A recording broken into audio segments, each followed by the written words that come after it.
morning and welcome to the upper deck on this beautiful Sunday after a beautiful Saturday. I'm Lynn, and right next to me is Ciarra. What's up, Ciarra? Good morning, everybody. Will the real Nestor Cortez please stand up? Shout out to Nestor and his blonde hair. I don't know why he thought dyeing his hair was a good idea, but apparently after he gave up that walk-off to Freddie Freeman, he said to himself, I'm only ever going to give up home runs for the rest of my career. So Nestor Cortez is welcome back in Yankee Stadium anytime because I will take home run after home run after home run, one after another to start a game because that was amazing. Yep. All day long, Joe Girardi used to say all the time, you hate to see it. I didn't hate to see it. So thank you, Nestor Cortez. And, you pieced out before anybody could ask you about it. And, I guess I could understand why, but also not a great look. So it is our first episode of the 2025 season. And you know what else that means? That means that Spencer's Trivia Question of the Weeks are back. So let's kick it off with that. So in 2004, the Yankees were on the cusp to reach the World Series for the 8th time since 1996, leading 3-0. But the Red Sox shocked them and the sports world to come back and win the 2004 ALCS, ending the Yankees' World Series dynasty. The next chapter for the Yankees began on the 2005 season opener. Drink that in because that was a lot. But the question is, who was on the mound for the Yankees that game? So let that marinate, and we'll give you the answer towards the end of the show. Can I just say that is the Red Sox-Yankees rivalry that I miss from when I was a kid. Like that is the rivalry that I miss because there's a rivalry still, but it's not the way that it was back when A-Rod and Veritek were playing. Like it was just so different back then. I want that back.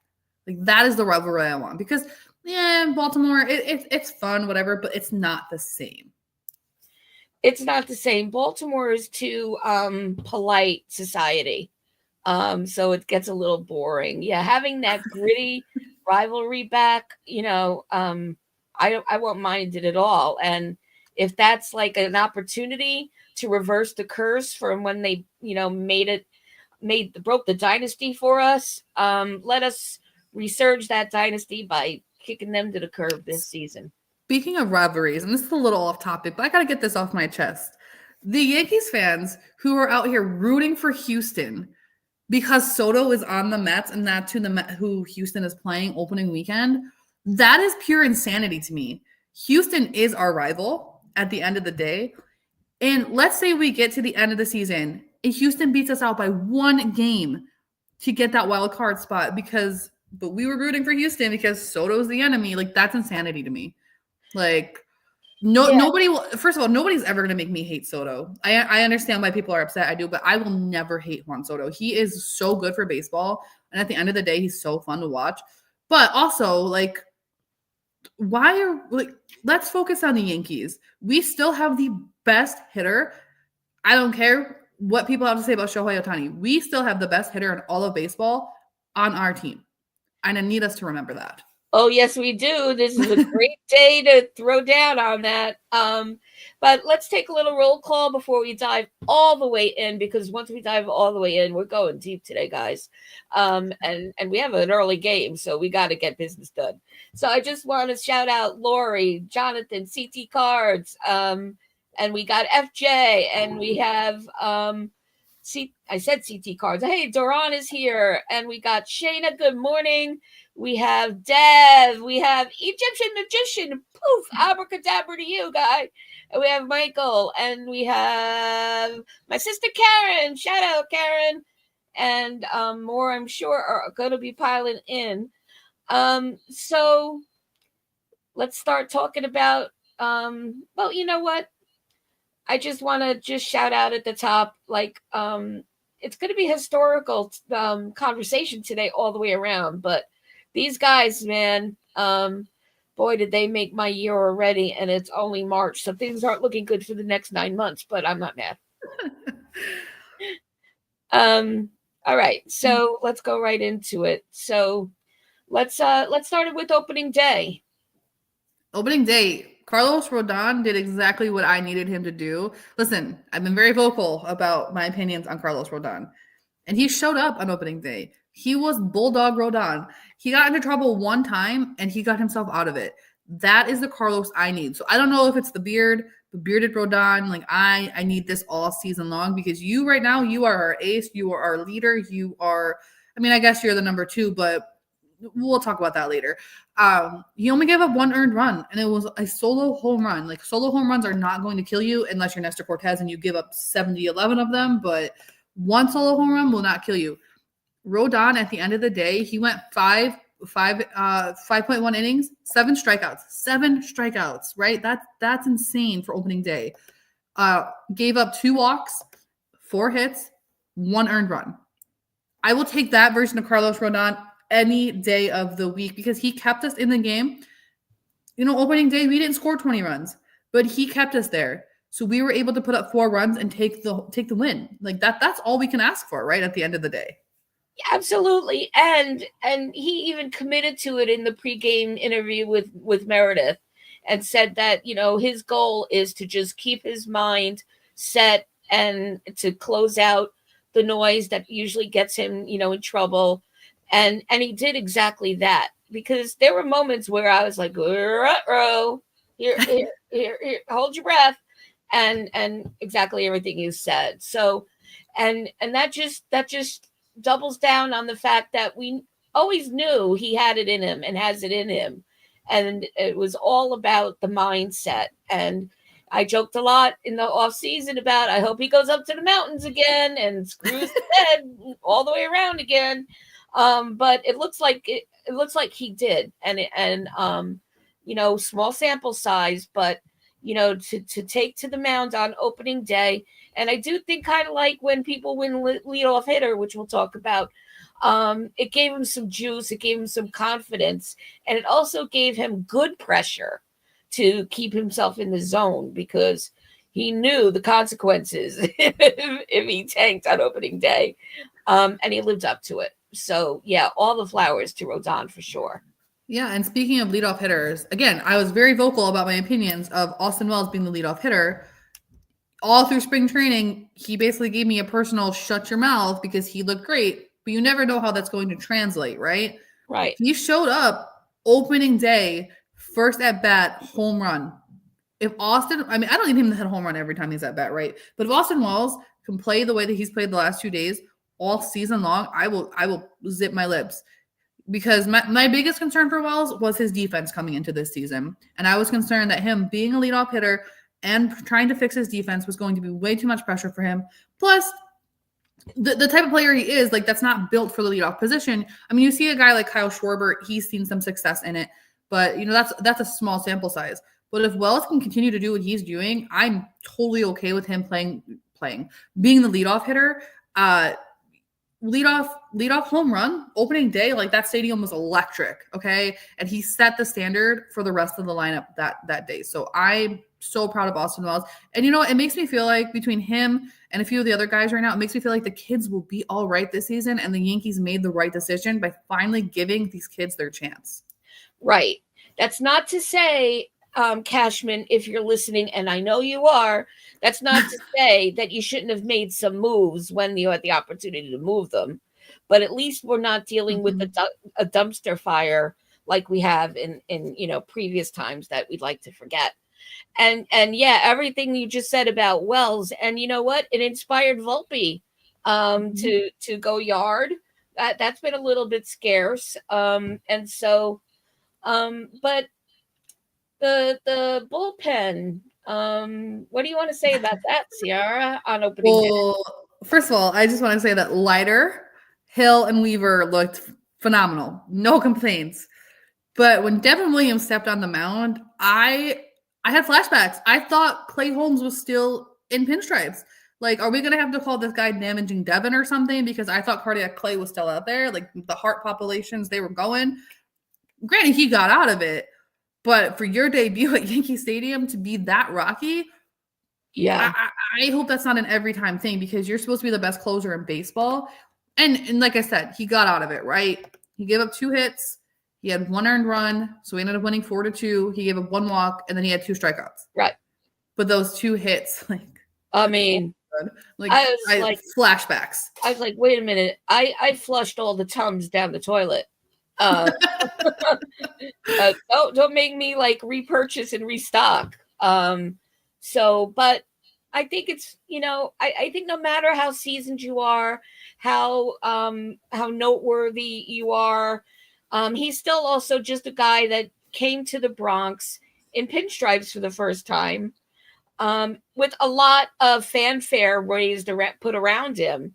And so he's human. I think he felt the pressure and, maybe a little bit of opening day nerves, but I'm still not worried about Devin Williams. But it's definitely, now I'll say Girardi's phrase. It's not what you want. Hate to see it. I hate to see it. And so before we move on to Saturday, because Saturday, I think we all had a cosmic experience where we all fell asleep at the same time and dreamt the same dream. I'm not sure that it even happened. That's where I am right now with yesterday. But before we get there, I just want to. The chat is just rolling. They don't even need us, Ciarra. I mean, they're holding their own show in the chat. They're trying to overtake us. So I want to throw some of these up. But first, I want to say hi to G. Miller. Great to see you. And this is in response to what you were saying about Soto. So yeah, they do. That's fans for jerseys. I don't understand. We don't have names on the back of our jerseys. So listen, I bought a 22 jersey in the offseason because they were on sale for $60. And guess what? I am now a proud owner of a Ben Rice jersey. Yeah. It's that simple. Or you know what? It's a Roger Clemens jersey. It's a Harrison Bader jersey. Like there are so many options for this 22. It doesn't have to be linked to Soto. And if you bought one with his name because they are cheaper, I get it. But I'm still not burning something that I freaking spent my hard-earned money on. Like you people are insane. Really? I mean, he was only here for 1 season. You're only hurting yourself for that, and you think Soto cares? He's laughing all the way to the bank. And Duran is saying, "Yep." And let's just remember that. I have to be honest, and I don't know if I'm going to get shade for this, but maybe this is the first time I've even said it. I don't think I've even said this to you, Ciarra. I really wasn't sad about Soto going. Yeah, I mean, there was. Don't hate me. I feel like it was down the middle, right? There was half the fan base wanted him back, half the fan base could see that option B was probably better for the longevity of the Yankees because you spend all that money, you don't fill the other gaps. And Cashman he's clearly already penny pinching. So if you get Soto, you don't get anything else. So even if he's hitting home runs and he's getting on base left and right, if there's no one else to help him, it doesn't matter. So while I was sad because, listen, at the end of the day, he's one of the most fun players to watch in baseball right now. And like I said, nobody will ever make me hate the guy. So while I was sad, I do understand why we needed to pivot away from Soto.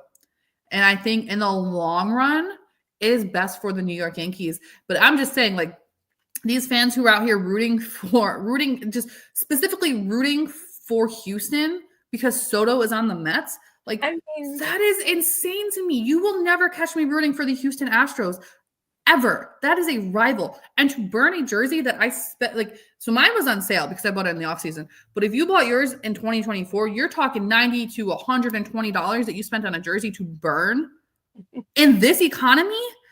That's insane. Like, what do you do for work? Because I'm pretty happy with what I do for work and everything.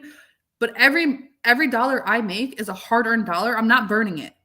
No, but and you don't know how many beers deep people are when they're doing it or what, and when they woke up in the morning and had burner's remorse or what. But it's just ridiculous.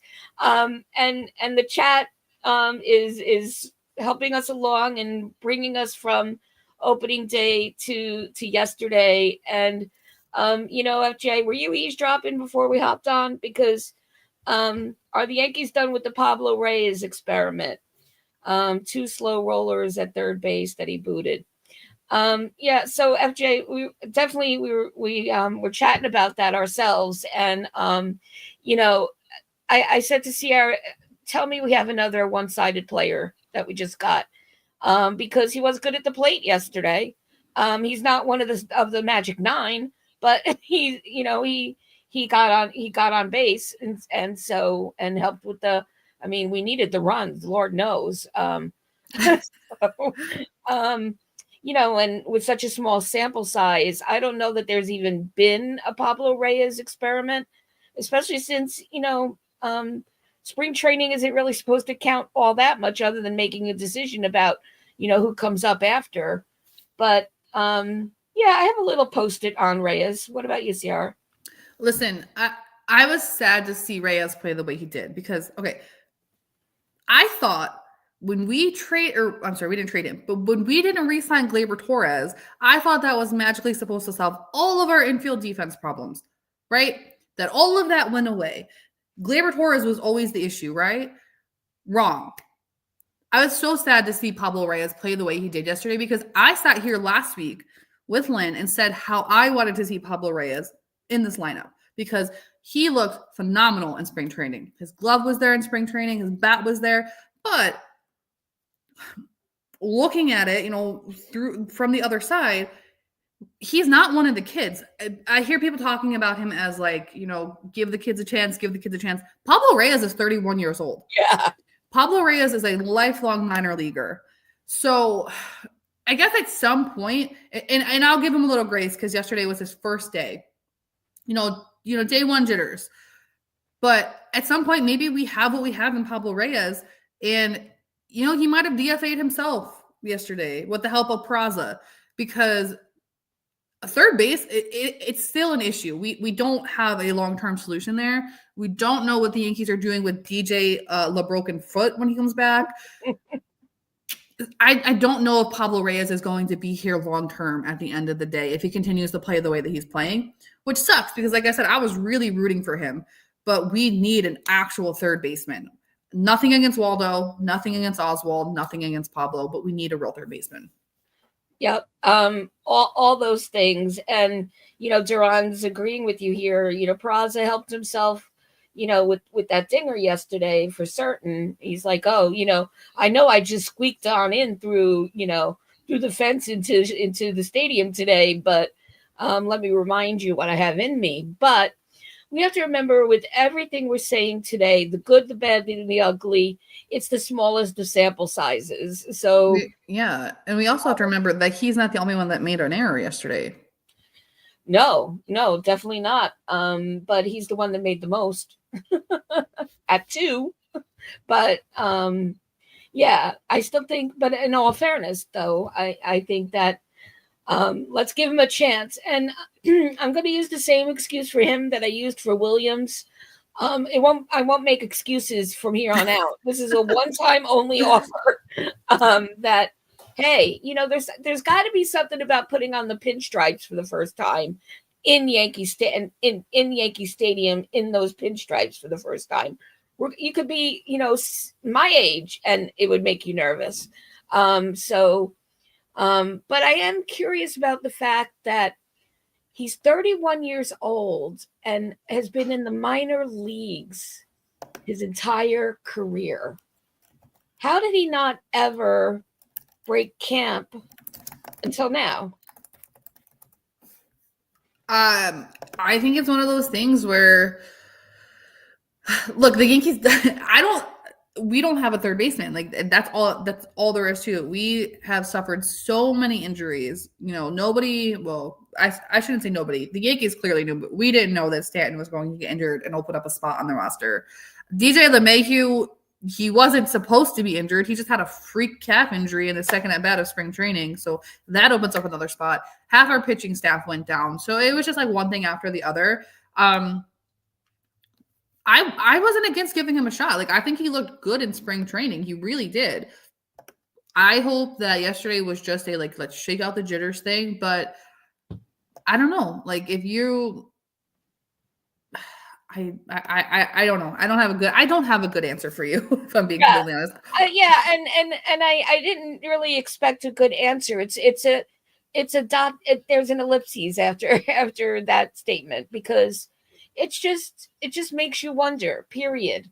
Why did he miss out? And there could be reasons that have nothing really to do with him, other than he was on the bubble, and so was Derek Jeter, or something like that. So who knows? I'm just hoping that I will be glad that he's here.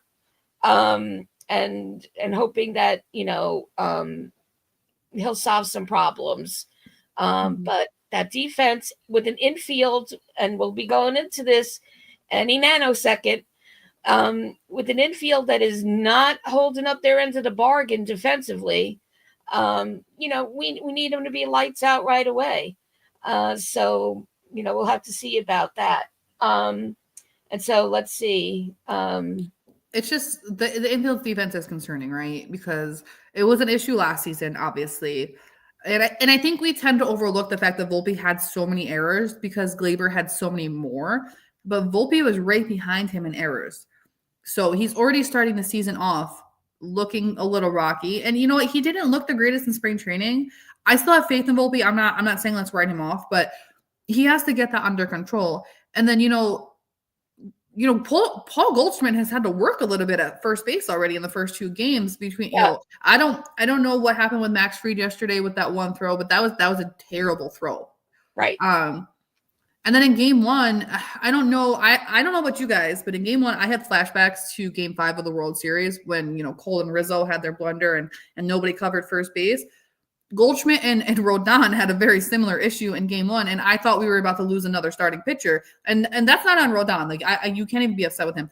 But the way he tumbled, I really thought we were going to be down to Max Fried and Marcus Stroman at that point. Because that was terrifying. That was like the day that the heartbeat stopped for every Yankee fan, even if they weren't watching the game, just automatically like, why did my heart just stop? It's because we saw Rodon take a tumble that was not pretty, did not look pretty. But I just loved seeing it though from him. I don't think I would have seen that last season. And Michael saying about going back to Williams for a second. Well, first of all, Sean saying not worried about Williams. Hey, Sean, I think we all agree. Not worried. It's not. I can't even call it a small sample size.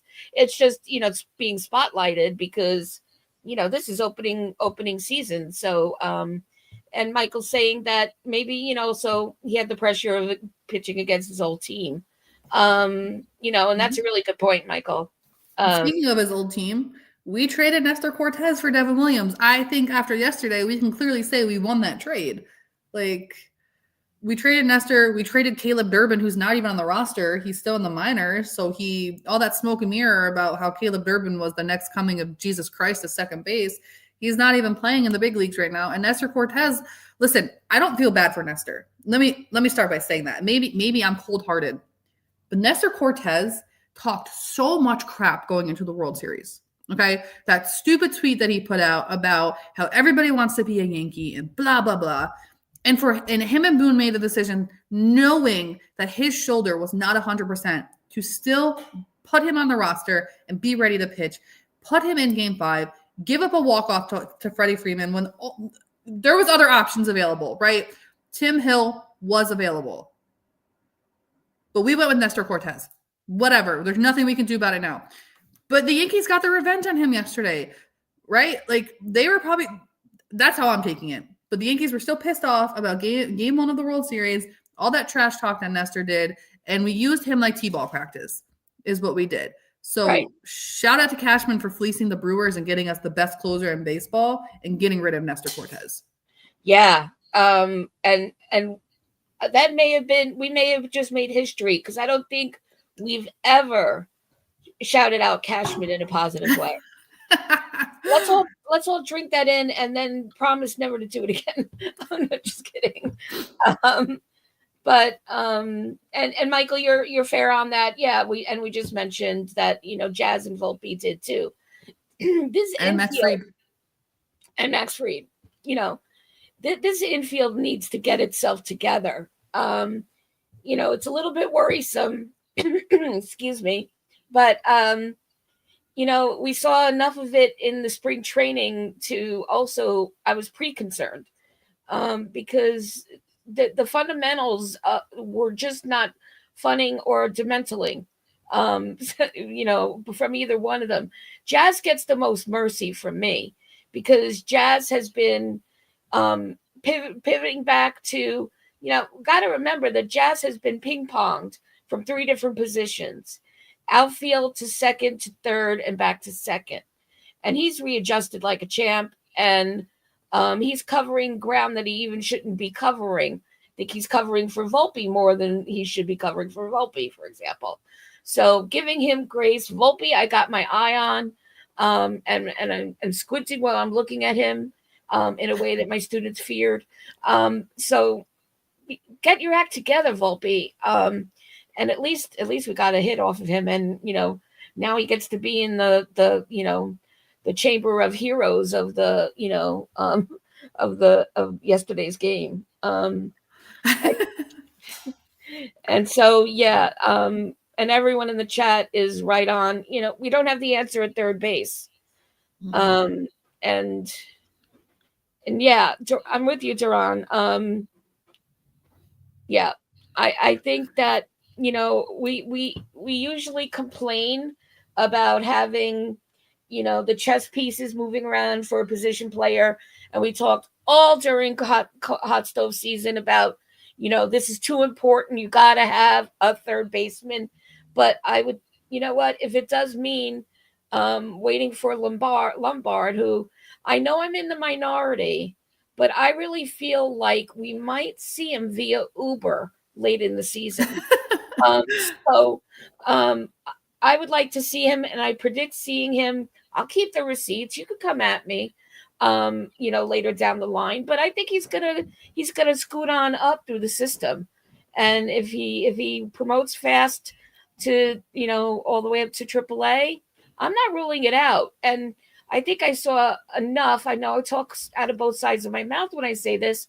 I saw enough during spring training to know that this is an exciting kid who has confidence and poise and maturity for his age, and can't hurt that he's from a baseball family. Can't hurt who his dad is. So I do think he's our future third baseman. I would love to see Lombard Jr. Come up in the next few seasons. He looked good in spring training. I think he still has a little bit of work to do. So I get if the Yankees decide like this is why we're not trading for a third baseman, because we are going to put all of our stock in him next year. However, my only concern is that Paul Goldschmidt is a stopgap at first base, right? So next year we're going to have the same issue where we have a hole at first and we have a hole at third, those corner infield positions. Unless we're looking at pivoting Ben Rice long term for first base, because with Ciarra now, I don't see Ben playing catcher at this point, right? And we also have TJ Rumfield in the minors, so it's just interesting to see what's going to happen with first and third. But I have a proposal for the New York Yankees for a third baseman. The Boston Red Sox have some drama brewing over there, and Alex Cora and Rafael Devers clearly don't get along. And I don't care what Red Sox fans say. They screwed Devers over. He does not want to be a DH. The way he's performing, I think he's begging for a trade.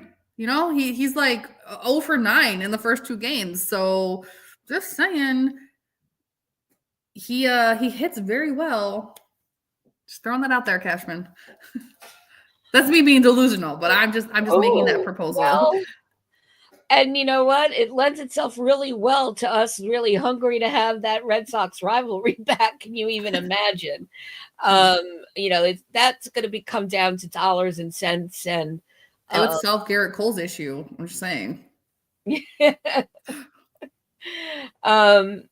absolutely. And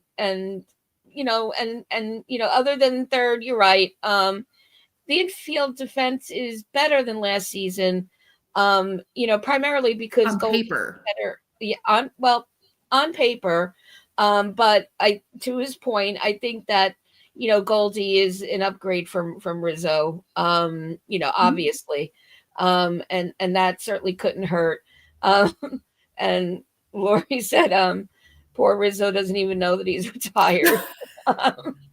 um, it makes me sad. I hope that they don't do a Gardy to Rizzo. I think there needs to be a button put on Rizzo's time with the Yankees, and I hope he gets that closure in some fashion.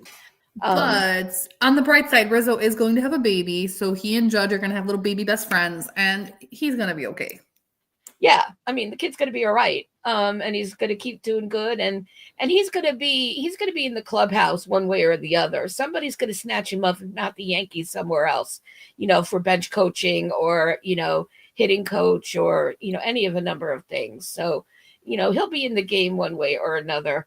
And Lori's response about Ben Rice is that he's not a good first baseman. Um, you know, I know that last season was a disappointment because he was lights out there for a period of time and wasn't. I still think that he's young enough that he could still be a good first baseman, but not all-star quality first baseman.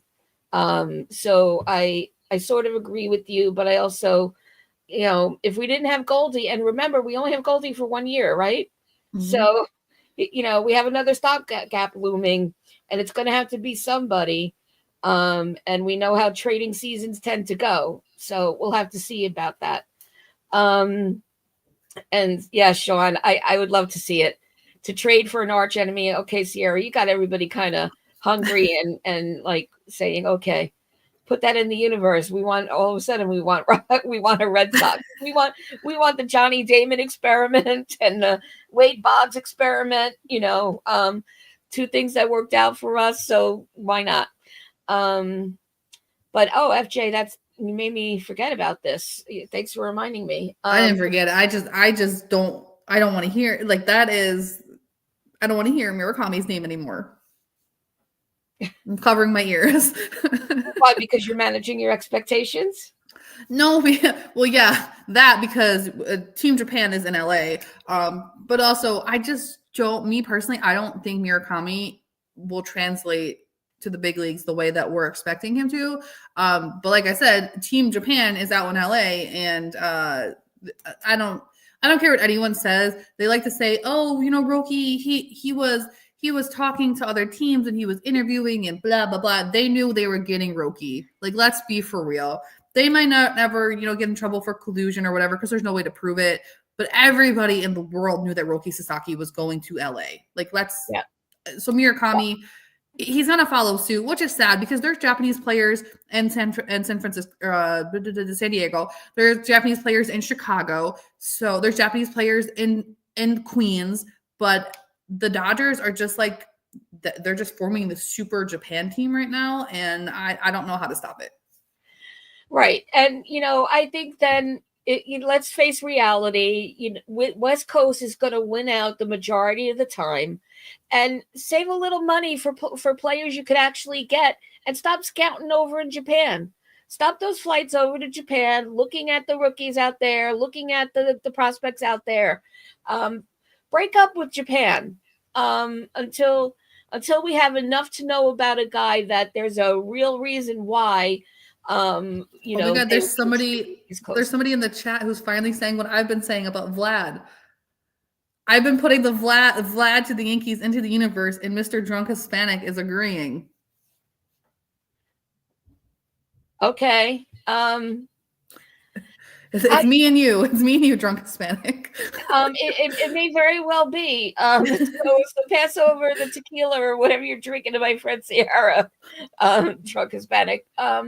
Because I think, knowing that he has himself, Vladdy Jr. himself said that he wants to be a Toronto Blue Jay for life.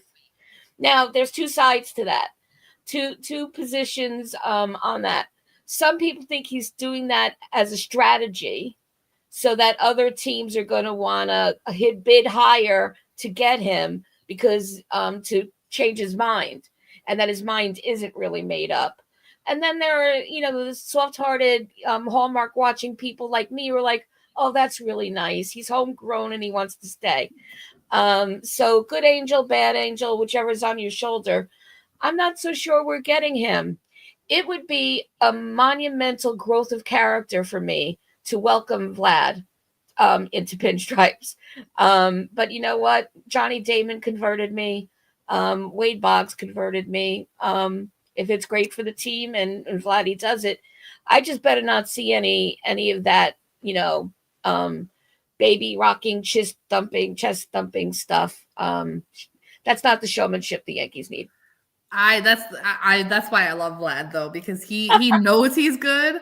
And listen, people give the guy a hard time for his weight, but that boy can run. Okay, I don't care how fat he is, he can run. So eat all the cheeseburgers you want, Vladdy. As if you can keep running the bases like that, you do you. He's also, he's a power hitter. He's not Kyle Tucker, he's not Juan Soto, but the Blue Jays don't want to pay the man what he's worth. And he's already said he's willing to talk to every team in baseball, even the New York Yankees.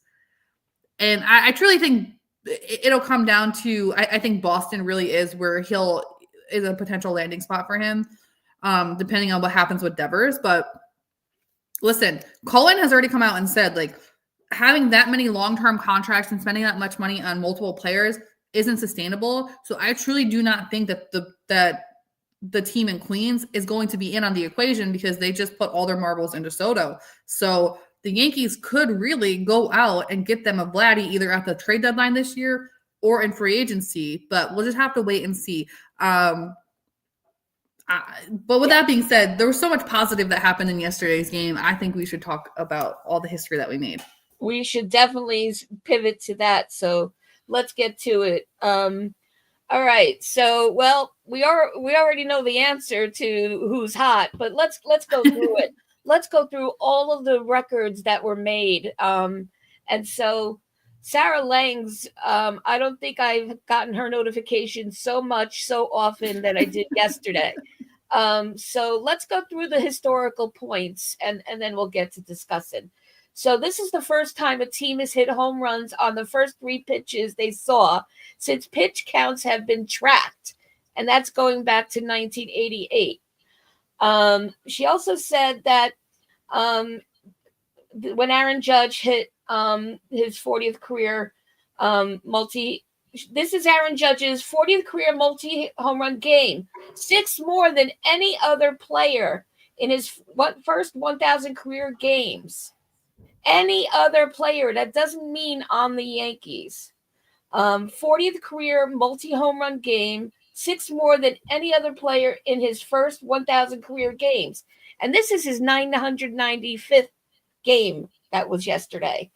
And so that was a great bullet point, great stamp on history. And then 7 home runs through 3 innings against the Brewers was the most in MLB history. So let's talk about those hot guys, Ciarra. Who do you want to start with? Let's talk about Daddy Judge because, and I mean Daddy isn't like he just had a baby, not the same way I say it about Stanton. Remember a few weeks ago we talked about how when athletes have babies, they turn into like these super freak all-stars like, Patrick Mahomes. Every time he has a freaking kid, the guy just goes off, right? And he has 3 of them. Aaron Judge is typically a slow starter, right? And I literally just had this conversation with my friends the other day. I was like, listen, guys, we got to give Aaron Judge grace. He never shows up in March and not really April. Like, we have to give him till the end of April. He showed up yesterday and he said, I heard everything you guys were saying about me in the offseason, and I'm going to need you to get the World Series out of your minds because I'm back. I'm better than ever. He showed up yesterday. He got a hit in game 1, so shout out to him. But yesterday, 3 home runs and a double. This freaking close to 4 home runs. Like, that's how close it was. When he hit that double, I was like, there's no freaking way that this is good. Like, I was about to lose my mind. I was walking on the treadmill and I'm like, I'm going to fall because I'm going to get so excited. Aaron Judge is a menace. He is the best hitter in baseball. Shohei Ohtani, who? Bobby Witt Jr., who? No. There's one Aaron Judge, and he's already coming for the 2025 MVP. That's all there is to it. Yeah, absolutely. And it shows that his reason for sleeping through spring training was a formula that worked. and he was he was intentional about it, and very forthcoming about it, that, hey, I'm doing this for a reason. I'm saving it all up. I'm coming to take the swings, and get that in.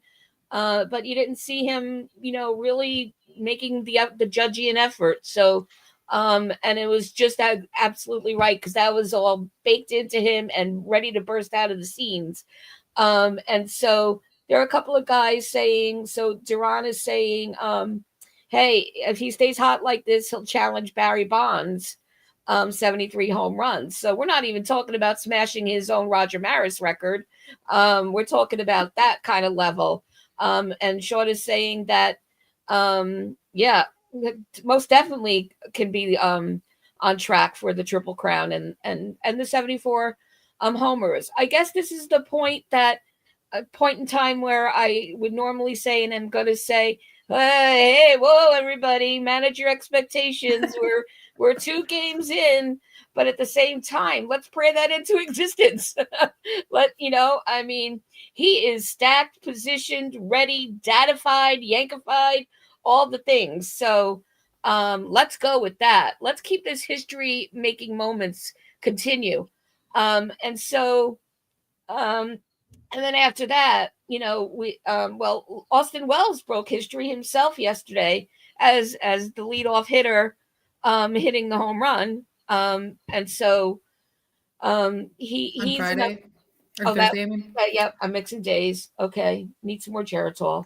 But that was still awesome MLB history and Yankee history. Like Yeah, that's not something that happens. A catcher leading off or hitting a leadoff home run. Like that's, whatever day it was, it's still important. yeah, absolutely. And Goldie's been a little bit slack on the bat, and he got himself into that gang of 9. Volpe, and Lord knows his ears must be burning, for not great reasons. He had that three run homer shot. And let's not forget that one of Judge's many home runs yesterday was a Grandy. So, Oh my God. That was just like cinema, pure cinema. I'm walking on the treadmill and I'm like, there's no way that this man is going to hit a grand slam right now. Like we can't be that spoiled. yeah. As soon as he hit it, you knew it was gone. Yeah. And I'm just going to say, dear powers that be, don't let this be the luckiest, happiest day of the 2025 season. We wouldn't Dear take baseball it back. gods. We wouldn't take it back for anything in the world. We're not mad at it, but really, God, more please, just more of that. It doesn't have to be all of that. We'll take 12 runs a game. We don't have to smash all the records all the time, but let this be like the standard that we're going to keep meeting in one way or another. And Sean's spitting out all the other historical things. So close to joining Gehrig in 4 home runs in a game. He was so close. And, yes, that was me saying, oh, come on, Brewers, get 8 runs right now, get 10 runs right now, so that we can get to the bottom of the 9th. Well, then you got, poor Cody Bellinger, so we had 3 pitches, 3 home runs. So Goldie, first pitch, swing, home run. Welcome to the Bronx, Goldie. You love to see it. Cody Bellinger, second pitch of the game, home run. Poor Cody didn't even have time to celebrate his home run. By the time he gets around, he's getting into the dugout to celebrate with his teammates, and boom, Aaron Judge's ball is in the air, and he has to turn around and celebrate Judge. Like, Belly didn't even get time to celebrate. Oh, poor Belly. But you know what? There's so much to celebrate about Belly already, and CW, absolutely, Belly is a beast. I just, again, my first jersey of the season will be his. You had 3 former MVPs go back to back in the very first inning, the first 3 pitches of the game, and that wasn't the last of what we were going to see, because we saw the whole 9 guys on the lineup in the first inning. I'm still in a daze about it, and I can't wait to watch the game all over again. And hey, Mr. Barros, it is so great to see you. Mr. Barros is the father of Robinho, the Robster, from the Pinstripe Chronicles crew. We are so glad that you're feeling better, and it's such great thing to see you in the chat, Mr. Barros. And so let's talk about, there are a couple other records I wanted to mention. So here are the Yankees to have at least had 3 games of 3 or more home runs. Lou Gehrig, Joe DiMaggio, A-Rod, and Judge. So that was a goodie right there. And the Yankees have 11 home runs, 2 more than any other team through the first 2 games of a season in MLB history. That was earlier in the game. So we were and franchise record smashed. Let's talk about those. So new franchise record for home runs in a single game. And it ties them with the Reds for second most in an MLB season. Most home runs in a game, MLB history. And the history with the Reds, by the way, is very interesting. I'm going to tell you about the 9 homer games. So most home runs in a game. First was Toronto, and then with 10, and now we're tied with the Reds at 9 per game. Aaron Boone played that 9th game with the Reds and was one of the home runs in that game. Of course he was. So I just thought that was nice. That was a nice thing to note. Sean Browning just said the same thing. That's so funny.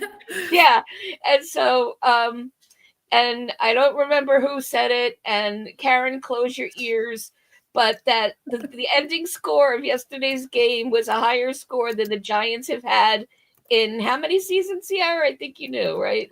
Well, last season, I think they had 10 or 12 games where they didn't put up 20 points. That's insane. That's insane. Yeah. But don't worry, the New York Giants have Mr. Crablegs and Russell Wilson as their quarterbacks now, so problem solved. Okay. Just kidding. Okay, Karen, you could open your ears now. What did I miss about yesterday and who's hot? Listen, the front half, the whole lineup looked good, but the front half of the lineup is so much better than what we were given credit for in the offseason. There was a lot of talk in the offseason about, it's just Paul Goldschmidt. Oh, it's just Cody Bellinger. What are they going to do? Cody Bellinger, if he can return to his 2019 MVP form, I would be the happiest person alive. Cody Bellinger is a lefty who is built for Yankee Stadium, for that short porch that everyone hates. Which also, newsflash, opposing teams can use it too. It's not just, we're not the only ones that can use it. I just want to throw that out there because game 1, people were already like, oh, it was only Austin Wells' home run was a home run in one ballpark, blah, blah, blah. The other team can use it, so shut up, right? Get over it. But, for Goldschmidt, Belly, and Judge, that is dangerous. Imagine when Stanton comes back, how much we're going to lengthen this lineup. This team, and listen, I know it was only game 2, but I was so hyped yesterday. The only thing that I ask for them moving forward, especially with who is on the mound today, please fix the infield defense. I can't, the balls weren't even being hit hard yesterday. We have to fix that. Yeah, I mean and the third base decision is going to be key to that. Because we have the only anchor we have right now. There's 2 anchors. We have first base to feel good about on the defense, and Chisholm is putting on already making a case for Gold Glove, and I'm going to say it right now. My eye is on him for an all-star spot. That's how much I'm liking Chisholm and the journey we've had with him so far. But yeah, Volpe, you know what? Volpe has been tanking lower and lower and lower. He needs to get back to 2019, 2020. I'm so old. 2023.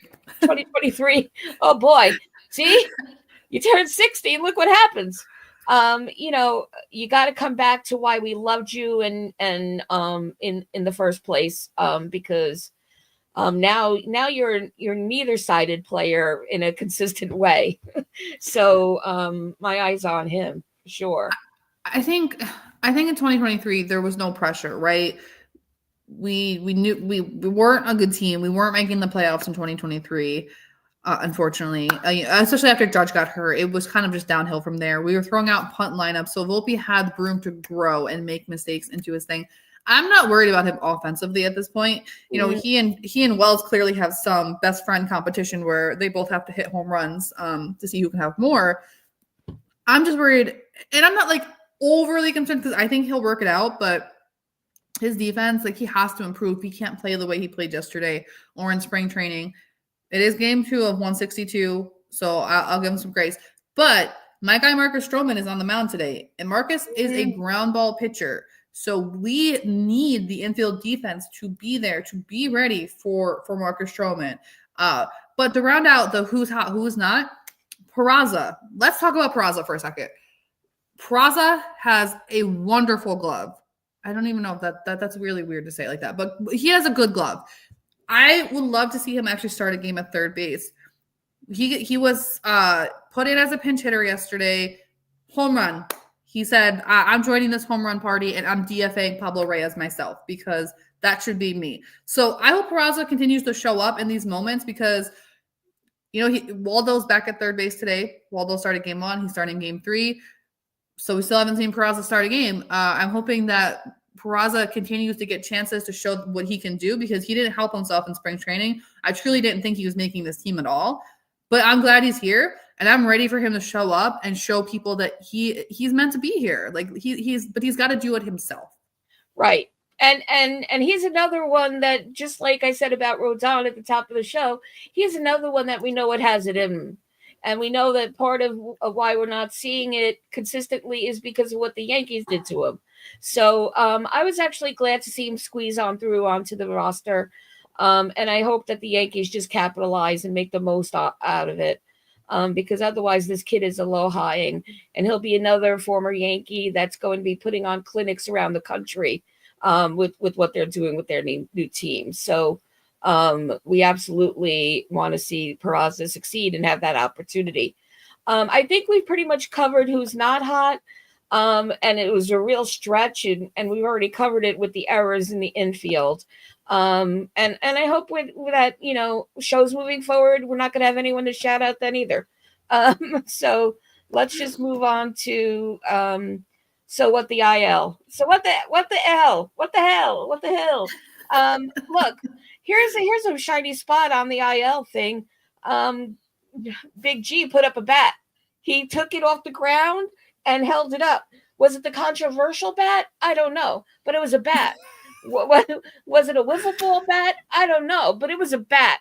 And so that's a little glimmer of hope that, you know, Ciarra and me, I know, are gonna cling to as the G girls we are. So we have that, and we also know that Hamilton is coming back. He's slowly coming back. I think that he's doing some rehab assignments, so maybe we'll have Hamilton back in the pen sooner than later. So, but other than that, I'm not going through that laundry list of injuries. It's boring, and we've done it.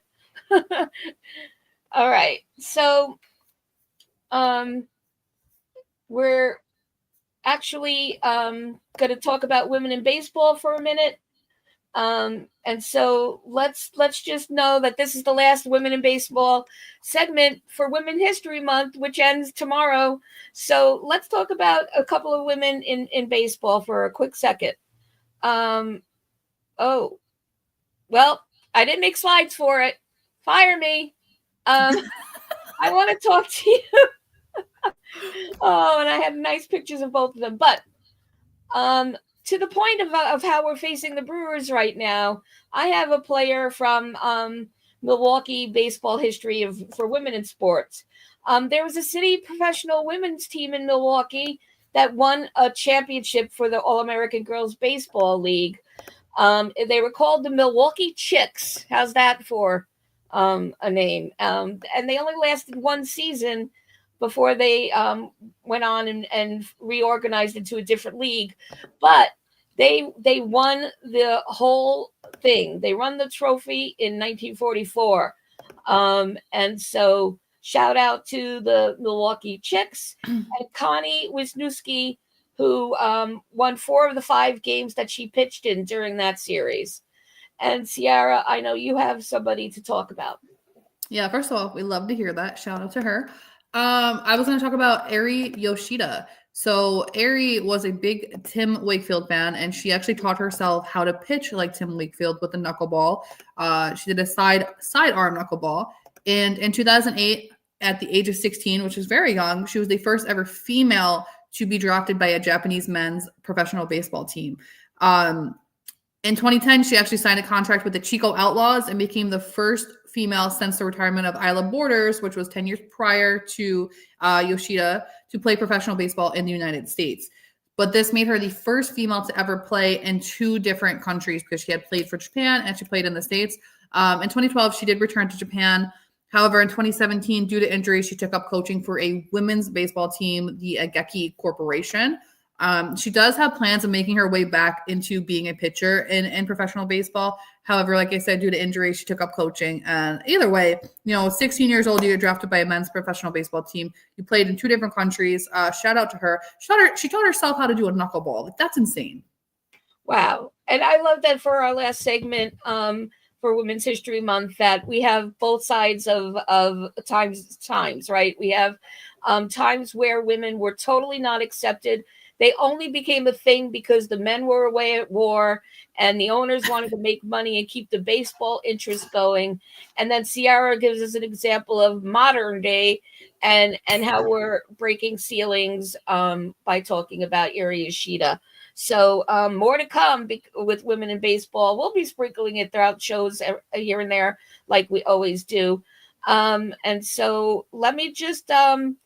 we're going to get to the answer for the trivia question of the week. I'm putting it up on the screen. This is a pretty dense question, but take a minute to read it. And so, who was on the mound for that Yankee game where the Red Sox took away the dream of the dynasty continuing? And they won the 2004 ALS and broke the dynasty up. And the next chapter for the Yankees began on the 2005 season opener. Who was on the mound for the Yankees on the 2005 season opener? Okay, and Lori guessed Randy Johnson, and so did Sean. And Sean, I agree with you. We will make sure to shout out Susan Waldman on a Women in Baseball segment. Thanks for the suggestion. So we got Randy Johnson guesses. And the drum roll, yes, it was Randy Johnson that week, so that year, and so thanks to Lori and Sean for getting it right. Good job with that. And so then let's talk about what's next, because we talked a hell of a lot about yesterday and Friday. What do we got ahead of us? I think we talked a little bit about the game today. What else do we want to talk about today's game, Ciarra, before I talk about the week real fast? So today's lineup is already out. We have game 3 of 162. My guy, Marcus Stroman, is on the mound. He has a lot more to prove than Fried and Rodon did. I know obviously now that spring training's over, regardless of who wanted him here and who didn't, we all want him to do good because at the end of the day, he's wearing pinstripes and him pitching well is good for all of us, right? I do want to say I would love a sweep. However, that is hard to do no matter who you're playing against. The Yankees did a really good job in game 1 and 2 of holding the Brewers' top 4 and not really allowing them to go off. Like, they really haven't allowed Yelich to do anything. They haven't allowed Churiel to really do anything. So if they can continue to do that, I would love to see a sweep. But again, Marcus Stroman, he is a ground ball pitcher. I just need the infield defense to show up for the guy today. But I also need Stroman to try to make it through 5 innings. That's all I'm asking for at this point. I just need a quality start. And if the bats can show up again like they did yesterday, we'll be okay. But we have Goldschmidt leading off again, which I thought was interesting because Boone said before the season started, he was thinking of platooning Goldschmidt and Wells at leadoff, Goldschmidt when it's a lefty, Wells when it's a righty. Well, we are facing a right-handed pitcher today. So it's interesting that the lineup stayed the same. I don't hate it. Like, obviously it worked out for us yesterday, but we have, Goldschmidt batting leadoff at first base. Belly's playing center field, batting second. Behind him, we have our MVP and our captain playing right field, Aaron Judge. Batting cleanup for the second day in a row, we have Jazz Chisholm Jr. playing second base. Batting fifth, we have Volpe at shortstop. Batting sixth, our catcher, Austin Wells. Batting seventh, Dominguez is back in the field today in left field. Batting eighth, we have Ben Rice at DH instead of Dominguez. And to round out the lineup, we have Oswaldo Cabrera back at third base. And of course, like I said, on the mound, we have Marcus Stroman. So I'm looking forward to game 3 of 162. And I'm really, fingers crossed, baseball gods, let us start the season off with a sweep because, the whole baseball world is watching us. So let's give them something to watch. Let's give them something to talk about. Throw a little body rate in there. Absolutely. And you know what? Again, all eyes on you, infield, on the D. You better shine yourselves up and show yourselves out. Or we'll be showing you out. And so with that, and as we wrap up, before we see each other next, we're seeing the Diamondbacks and the Pirates. Any smackdowns we want to put out there? Any predictions there? Are we breaking more records? Are we winning those series? How are we gonna fare with the Backs and the Pirates? I don't know. I kind of have tunnel vision right now. I can't see past today. I'm so focused on Marcus Stroman showing up and just like making people shut up. I don't think we're going to get to see Paul Skeens when we play the Pirates, which kind of makes me a little sad. But also, I don't know, though. I could be wrong. He could make his way back through the rotation at that point. But we'll see what happens. I'll be okay if we can just win both series, right? Like, we have to lose a game at some point. Knock on wood. But if we could take both series, I'll be a happy camper. If Judge can continue his revenge tour, I think we'll all be happy. And you know what? Listen, like I said in the offseason, there was a lot of trash talk about our lineup. If they can continue to prove people wrong, at the end of the day, I'm okay with that, and I'll be happy. Yep, I'll take a win the series. Wouldn't mind a few more home runs for Judge. I mean, he gave us a season's worth yesterday, but let's get him all the rest of the accolades he could grab. But I also want to say these home runs were amazing, but protect your body, guys, with pulling for the yard. It's a balance there. So Judge, you heard me. I know you did. And everybody else, hitting for power is great.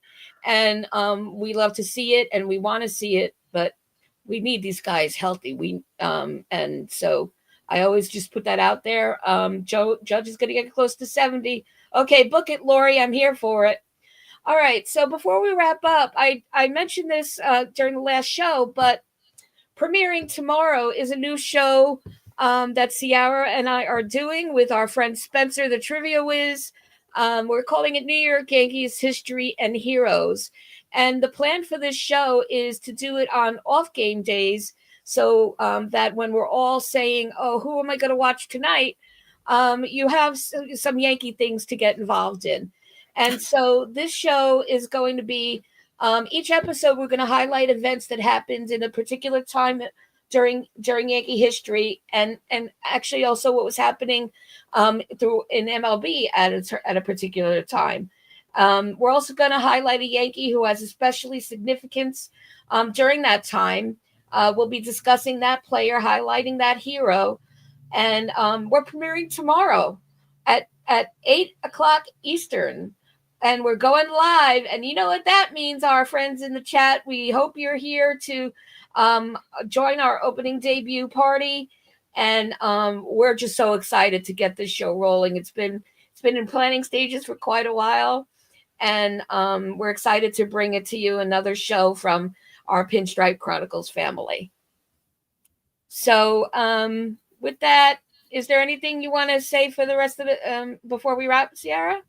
Listen, just shout out to everybody in the chat. Thank you for being here. You make Sundays so much fun for us. We're finally made it to regular season baseball, so we have so much more to talk about. But also, you know, let's go Yankees. Let's go out. Let's get that. We already have the series win, but let's go do our thing. That's it. And so, as always, you'll have a reserve seat with Ciarra and me right here on the upper deck. And let's go, Yankees!